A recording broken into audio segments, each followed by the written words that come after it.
lên món cái nàyจะบอกพี่ดาเล่จะทราบตามพี่ดาแม่ดาพี่ขอยจ้ะพี่ขอยบอลมาดาหมดมองไงบอลแต่ไอ้ได้มันเฉยจังเงินเราไม่ได้บอลใช่trong nhữngท่าสบายจ้ะcònโจรวงชาญจ้ะโอเคvà xong tao ấy từ vừa lẽ trên này non luôn môi máu ជំរាបសួរលោកអ្នកគ្រូចា៎ជំរាបសួរទៅកាន់បងប្អូនទស្សនិកជនទាំងអស់ដែលបានទស្សនានៅខាងមុខស៊ីផ្ទាល់នេះខ្ញុំឈ្មោះសុវិតម្លាក់ជាមីស International Cambodia 2025ចាហើយនេះខ្ញុំក៏ជាអ្នករំខានធ្វើសប្បាយរីករាយខ្លាំងមែនតើបានឃើញបងប្អូនចូលគ្រប់ប្រចាំកកហើយនេះក៏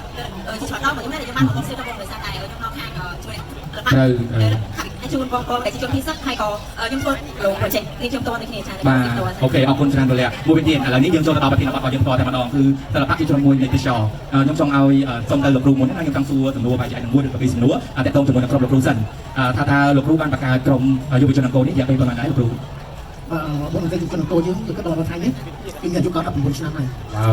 ដែលបង្កើតដោយការផ្ដល់លទ្ធរបស់ជំនាញចំពោះអ្នកឈ្មោះលោកមានវិជ្ជាជីវនិងអាយបានដល់សុញរាបាទគ្រូបង្កើតកាលឡើងគឺយើងធ្វើនៅតាមបង្កើតនៅថ្ងៃទី29ខែមេសាឆ្នាំ2006បាទលោកគ្រូថ្ងៃនេះគឺ19ឆ្នាំបាទចុះគោលបំណងនៃការបង្កើតវត្តក្រុមយុវជនអង្គរនេះដែរបងលោកគ្រូមានវត្ថុបំណងដែរមួយគឺសំខាន់តែយើងត្រូវធ្វើព្រោះដល់ពេលវងត្រីមានការវិស័យក្នុងនេះប៉ុន្តែបានរៀបបាត់បោះដោយសារទៅគាត់ហើយនៅទីណានេះគាត់មកជួយយើងបាទលោកគ្រូហើយបន្ទាប់ពីនោះដល់ឆ្នាំ86បាទខ្ញុំចាប់បានមកជាអ្នកទៅរៀនវិទ្យាគឺអ្នកគ្រូបានរៀនចប់វិទ្យាមកបានតាមបានទៅខាងបាទអូខេអរគុណច្រើនទេលោកគ្រូឥឡូវខ្ញុំសូមជម្រាបតែបងសារាយសក្តានម្ដងខ្ញុំចង់សួរចិត្តបងចូលសិល្បៈយើងមួយឆ្នាំហើយតើបងមានបទពិសោធន៍អ្វីចង់ចែករំលែកទៅដល់សិល្បៈយើងដល់ក្រោយសម្រាប់ខ្ញុំគឺខ្ញុំចូលវិស័យសិល្បៈហ្នឹងតាំងពីឆ្នាំ2006ចាចូលតាមការរយៈប្រកួត Fresh Girl and Boy ចាប៉ុន្តែកាលនោះធ្លាក់ទេយ៉ាធ្លាក់តែបានអត់ការយកបងធ្លាក់ទេកាលនោះ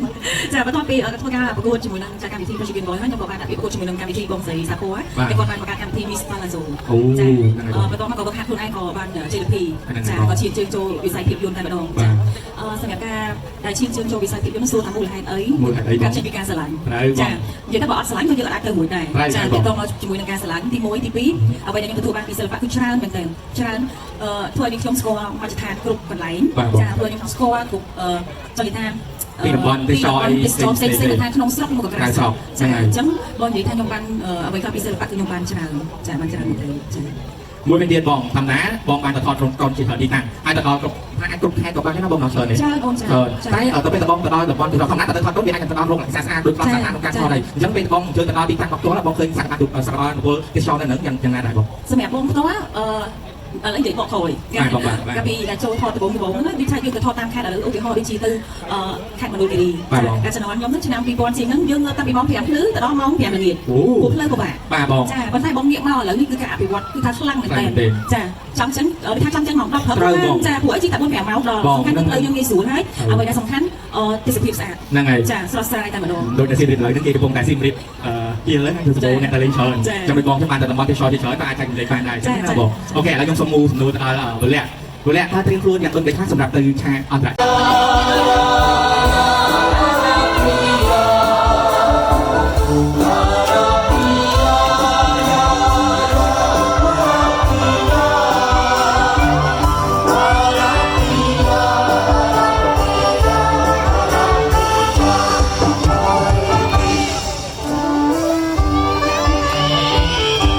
ចូលរួមចាក់ឲ្យទាំងអស់គ្នាបងប្អូន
គ្នាបងប្អូន